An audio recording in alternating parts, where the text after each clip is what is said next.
একটি উন্নত দেশের নাম বলছি না, সেটা অনেক উন্নত দেশ, সেখানে একটা সার্ভেতে দেখা গেছিল যে লেস দেন 5%, তাদের জনসংখ্যার 5%-এরও কম তারা বলতে পারছে কিডনি কোন জায়গায় থাকে শরীরে। 5%-এর কম লোক কিডনি কোন জায়গায় থাকে এবং কিডনি কি কাজ করে। তারপরে এবার বোঝেন সচেতনতার অবস্থা কি।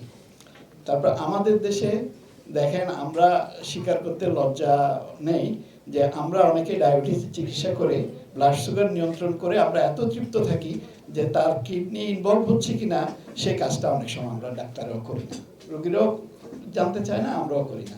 হাইপারটেনশন নিয়ন্ত্রণ করে আমরা খুব সন্তুষ্ট থাকি যে ব্লাড প্রেশার তো কন্ট্রোল আছে, আমার কাজ তো শেষ।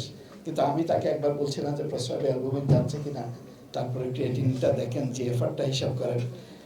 এই জায়গাটাতে প্রফেসর শামা সাহেব অনেকদিন ধরে কাজ করছে এবং ইন্টারন্যাশনাল সোসাইটি, আমি ওনার কাছে জেনেছি ইন্টারন্যাশনাল সোসাইটি 2006 সালে তো প্রথম শুরু করে এটা, এবং সম্ভবত উনি তার 1 বছর আগে থেকে এটা শুরু করেছিলেন। সেই জন্য আমরা তাকে নিয়ে গর্ব করতে পারি। আমি ইন্টারন্যাশনাল সোসাইটিতে তার জন্য আমি ডেফিনেটলি আমি আই ডু সাম অ্যাডভোকেসি যে তাকে যেন রিকগনাইজ করা হয়। আচ্ছা, তো এখন ইন্টারন্যাশনাল সোসাইটিতে কী করা হচ্ছে আপনারা জানেন যে ওয়ার্ল্ড কিডনি ডে উপলক্ষে এবার আমরা বলেছি যে আর ইউর কিডনিজ ওকে, সেজন্য আমরা ইন্টারন্যাশনাল সোসাইটিতে একটা কুইজ চালু করা হয়েছে। সেই কুইজটা হচ্ছে আপনার kidneyquiz.disn.org। এটাতে ঢুকলে আপনি এই কুইজটা পূরণ করতে 1 মিনিট সময় লাগবে, 2 মিনিট সময় লাগবে ম্যাক্সিমাম। আপনি বুঝতে পারবেন যে আপনার কিডনিতে স্ক্রিনিং করার দরকার কিনা, আপনি ঝুঁকিতে আছেন কিনা। এবং এটাতে 27টা ল্যাঙ্গুয়েজে ইনক্লুডিং বাংলা। কিডনি ফাউন্ডেশনকে আমি এর জন্য কৃতজ্ঞতা জানাচ্ছি। প্রফেসর হারুন স্যার, যিনি আমি বলবো যে founder of modern nephrology in Bangladesh, তিনি এটা উদ্যোগ নিয়ে বাংলায় অনুবাদ করেছেন। আপনারা বাংলায় ওটা পূরণ করতে পারবেন। এবং এটা করলে এই পর্যন্ত 1,87,000 লোক এই গত নভেম্বর পর্যন্ত পরিসংখ্যান এটা এই কুইজে পার্টিসিপেট করেছে। তো আপনারা যদি এটাতে অংশ নেন তাহলে কিন্তু এর মধ্যে একটা স্ক্রিনিং হয়ে যাবে। এর পাশাপাশি এই যে ইভেন্টসগুলো আইএসএন থেকে আমাদের রিজিওনাল সোসাইটি, বাংলাদেশ অ্যাসোসিয়েশন নেতৃবৃন্দ এখানে আছেন, ওনারা প্রতি বছর এই প্রোগ্রামগুলো করেন। এইখানে আপনার ম্যারাথন, ওয়াকাথন, তারপরে বিভিন্ন রকম টি শার্ট করা, স্ক্রিনিং প্রোগ্রাম চালু করা বিভিন্ন পর্যায়ে স্কুল লেভেলে বা বিভিন্ন জনগোষ্ঠীর মধ্যে। এই স্ক্রিনিং প্রোগ্রাম সম্বন্ধে আমাদের বিজ্ঞ আলোচকবৃন্দ বলেছেন অত্যন্ত সহজ এটা করা, শুধু সদিচ্ছা থাকা। এগুলো করলে পরে আমরা আইএসএন থেকে বিভিন্ন টুল কিট চালু করা হয়েছে, সেগুলোর মাধ্যমে স্ক্রিনিং করা যাচ্ছে। এগুলি করে আমরা কিন্তু স্ক্রিনিং এবং অ্যাওয়ারনেস দুইটা কাজ করতে পারি।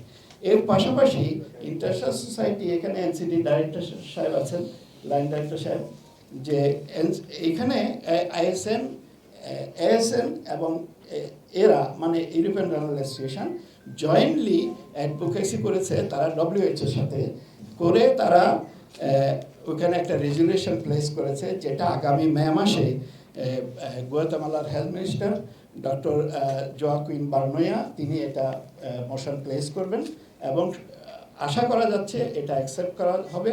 এবং আমাদের লাইন ডাইরেক্টর মহোদয় আছেন এবং আমাদের রেনাল অ্যাসোসিয়েশনের নেতৃবৃন্দ আছেন, কিডনি ফাউন্ডেশন, ক্যান্সার নেতৃবৃন্দ, সবাই যদি আমাদের হেলথ অ্যাডভাইজারকে একটু প্রম্পট করে রাখেন, একটু বলে রাখেন যে এরকম মশাল আসবে এই মে মাসে, এটা যদি আমরা সাপোর্ট করি তাহলে আমরা কিন্তু এই নন কমিউনিকেবল ডিজিজের মধ্যে one of the important non communicable disease হিসেবে সিকেডিকে আমরা ইনক্লুড করতে পারবো।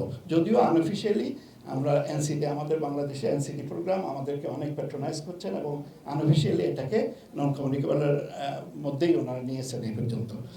এছাড়া আমরা আর যে কাজগুলো করতে পারি সেগুলো হচ্ছে আমাদের এই যে বিভিন্ন গাজী আশরাফ লিপু সাহেব আছেন, তার মতো এই জন্য মিডিয়া ব্যক্তিত্ব যারা আছেন, যারা ক্রীড়া সংগঠক আছেন, এবং বিশেষ করে আপনারা যারা মিডিয়াতে আছেন, আপনাদের ভূমিকা অনেক বেশি।